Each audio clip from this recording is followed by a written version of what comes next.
Terima kasih Anda masih bersama kami di Sapa Indonesia Malam. Pak Ahmad Riza Patria tadi diingatkan oleh Pak Diki Budiman bahwa selain harus ada strategi yang komprehensif untuk mengatasi atau menekan laju sebaran COVID-19, juga harus ada koordinasi yang matang begitu dengan daerah-daerah, khususnya daerah penyangga. Apakah dua hal ini sudah dilakukan? Ya tentu ya, pasti. Dan kami berkoordinasi secara rutin berkala berkelanjutan ya. Tidak hanya dengan daerah-daerah penyangga di sekitar Jakarta, Depok, Tangerang, Bekasi, Bogor, dan lain-lain, dengan pemerintah Provinsi Banten, bahkan dengan Provinsi Jawa Barat. Kami juga terus melakukan koordinasi dengan pemerintah pusat, rapat-rapat dengan Menko Maritim, Menko PMK, bahkan Menko Polhukam, gitu ya, Menko Ekonomi, semua kita koordinasi, bahkan secara berkala juga rapat dengan Pak Presiden langsung dipimpin. Jadi koordinasi ini terus ya, wajib ya, itu kan bagian dari, saya kira bagian dari SOP ya, yang baik. Tentu harus ada koordinasi, rapat, dan diskusi. Dan selain secara vertikal, horizontal juga kami rapat dengan Pangdam, Kapolda, Kajati, dan lain sebagainya. Di internal kami juga rapat evaluasi, dialog, diskusi dengan instansi terkait di isu kesehatan dan semuanya. Bahkan dengan para pakar, para ahli juga kami diskusikan. Okay. Jadi semua ini tentu kami diskusikan bersama. Ini kan masalah kita bersama, ya. Semua kita libatkan aktif.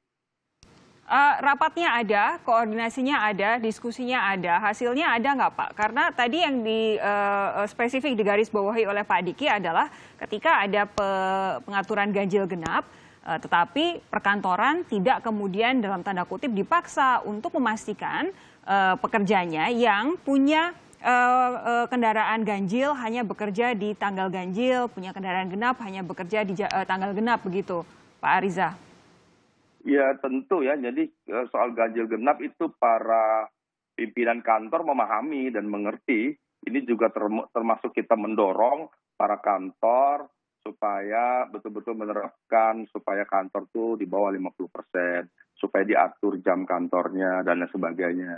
Jadi ganjil genap juga menjadi pelengkap daripada mendorong agar kantor juga diatur jam. Aturan itu sudah dijalankan Pak oleh para pemilik perusahaan? Oh ya tentu, kami kan terus berkoordinasi dengan asosiasi, dengan pimpinan semuanya.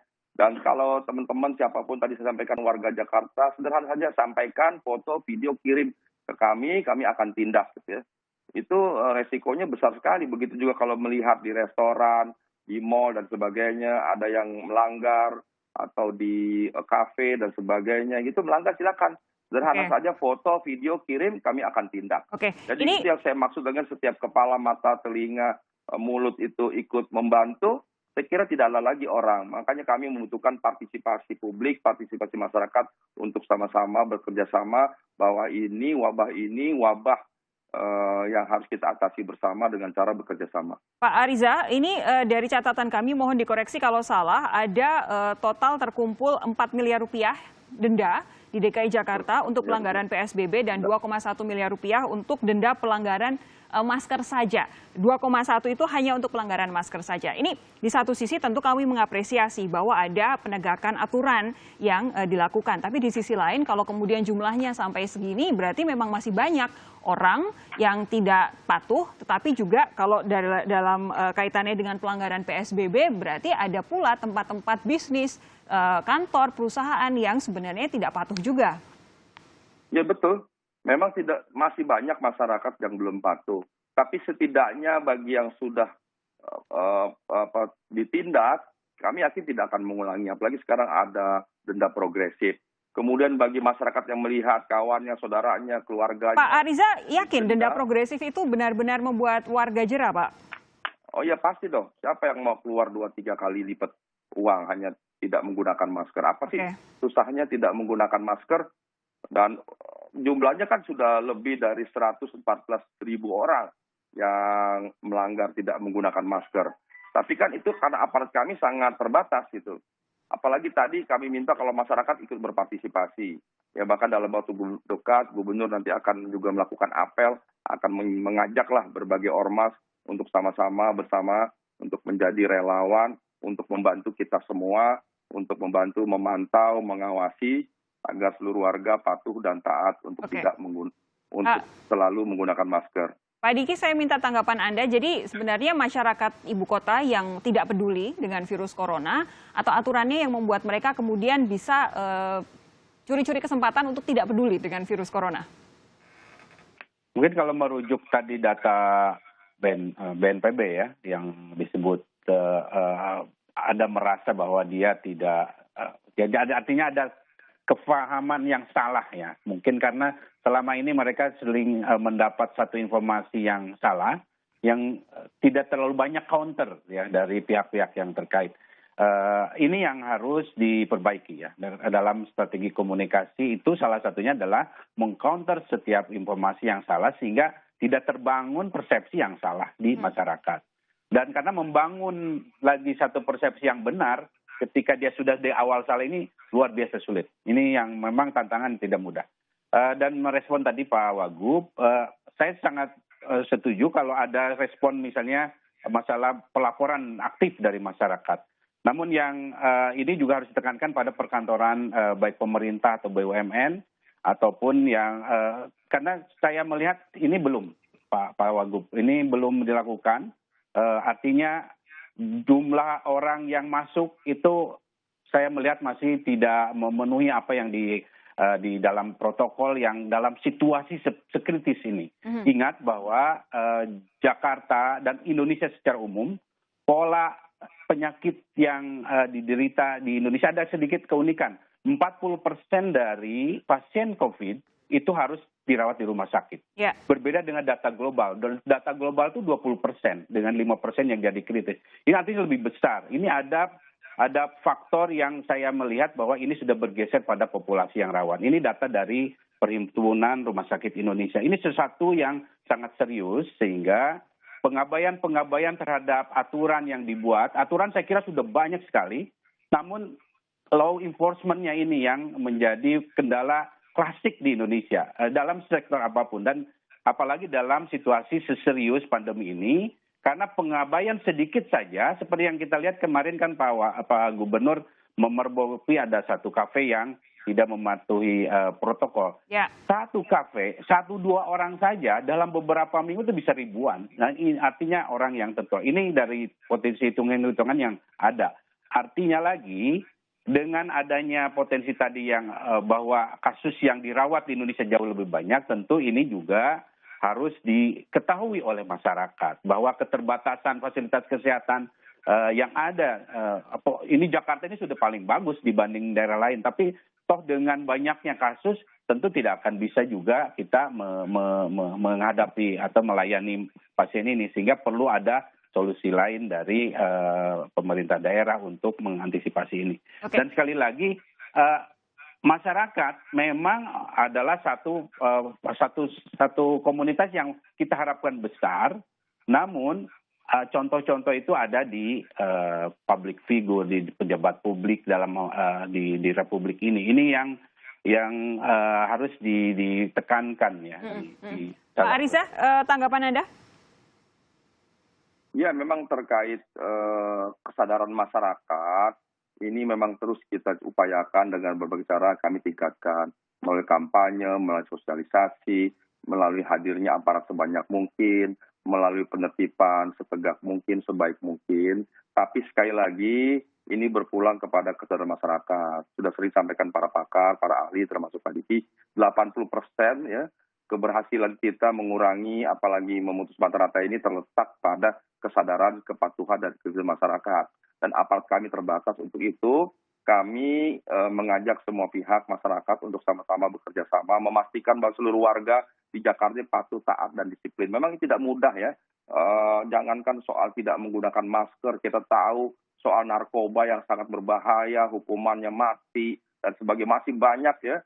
Mohon maaf, artis, para elit, para ahli, para pemuda kita terjerumus di narkoba dan mungkin juga pelanggaran-pelanggaran lainnya. Ya, apalagi cuma tidak menggunakan masker, kira-kira begitu perbandingannya.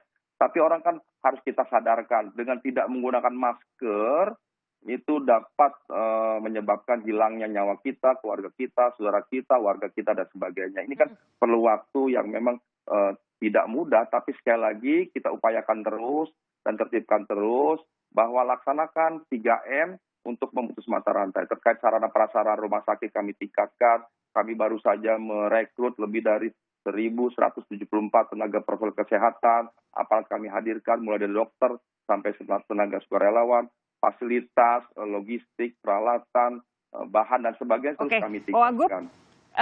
Mumpung kita bicara soal sarana prasarana kesehatan, tadi yang digarisbawahi Pak Diki adalah bahwa kalau di tingkat global 20% orang yang terinfeksi COVID-19 butuh perawatan secara medis, 5% yang kritis, tapi kalau di Indonesia sampai dengan 40% orang terinfeksi COVID-19 butuh perawatan di rumah sakit. Sejauh ini kondisi fasilitas kesehatan di Jakarta seperti apa?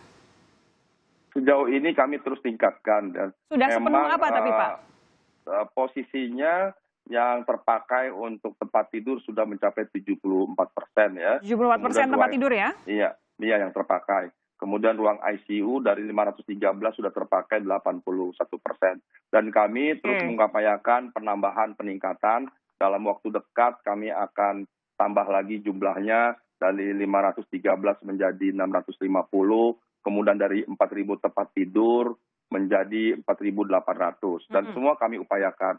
Bahkan kami sedang merumuskan pentingnya masyarakat yang terpapar untuk diisolasi di rumah sakit, di GOR, atau di hotel, tidak lagi isolasi mandiri, sedang dikaji regulasinya secara baik. Oke, saya ingin mengingatkan lagi kepada Anda, saudara, terutama warga DKI Jakarta, bahwa sampai saat ini 74% kapasitas tempat tidur rumah sakit sudah terpakai, kemudian 81% kapasitas ICU sudah terpakai. Tadi Pak Wagub menyatakan bahwa sedang diupayakan untuk penambahan kapasitasnya. Oke, ini kan bagian benda matinya. Bagaimana dengan benda hidupnya? Dokter, perawat, lalu tenaga-tenaga kesehatan yang lain. Apakah juga akan ditingkatkan? Kalaupun akan ditingkatkan, nyarinya dari mana, Pak Wagub? Sudah tadi kami sampaikan, kami sudah melakukan rekrutmen. Jumlah tenaga kami dari 30 lebih sudah ditambah 1.174 ya. Kami membuka registrasi ya, pendaftaran dan sudah kami tingkatkan mulai dari dokter spesialis paru-paru, dokter penyakit dalam, sampai bidan dan semuanya. Sampai tenaga profesional kami tingkatkan.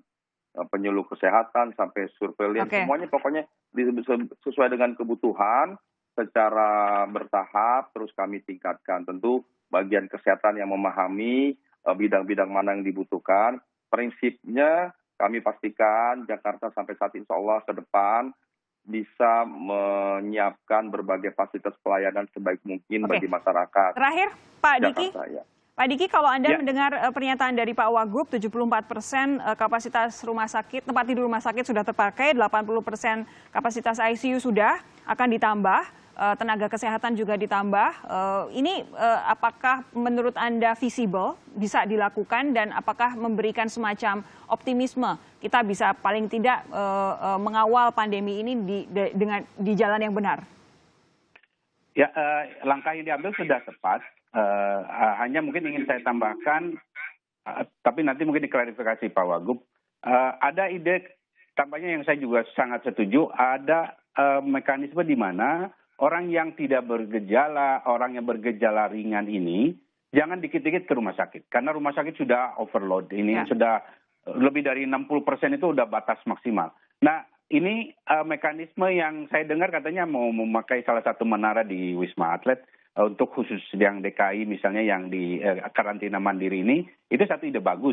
Itu yang harus dilakukan dan mohon diperkuat dengan mekanisme rujukan. Jadi supaya masyarakat tahu kalau dia tidak memang bergejala ringan, dia tidak harus jangan sampai dia ke rumah sakit supaya rumah sakit ini menurun bebannya. Ini yang harus dilakukan. Kemudian dalam sesi saat ini yang memang sebetulnya sudah dalam kondisi kritis ini, jangan lupa karena tadi di awal kita bicara masalah gas dan rem. Jadi PSBB ya ataupun kalau memang mau dikaitkan dalam kaitan dengan rem ini, PSBB itu harus disiapkan dari sekarang persiapannya. Supaya ketika ternyata kita harus mengambil rem itu, semua sektor termasuk masyarakat terutama itu sudah tahu apa peran aktif dia. Ini belajar dari PSBB sebelumnya karena PSBB yang diambil ini akan harus minimal 1 bulan. Itu paling minimal untuk efektif. Paling ideal di rata di kota-kota besar di dunia itu 2 sampai 3 bulan ya? Ya, ini yang harus dipersiapkan. Baik, terima kasih Pak Diki Budiman, terima kasih juga Pak Wakil Gubernur Ariza Patria sudah bergabung bersama kami. Semoga memang benar-benar kita mampu mengawal kondisi pandemi ini di koridor yang benar supaya pada akhirnya benar-benar mampu untuk menekan penularan COVID-19. Terima kasih Bapak-Bapak, sehat terus, selamat malam. Sehat.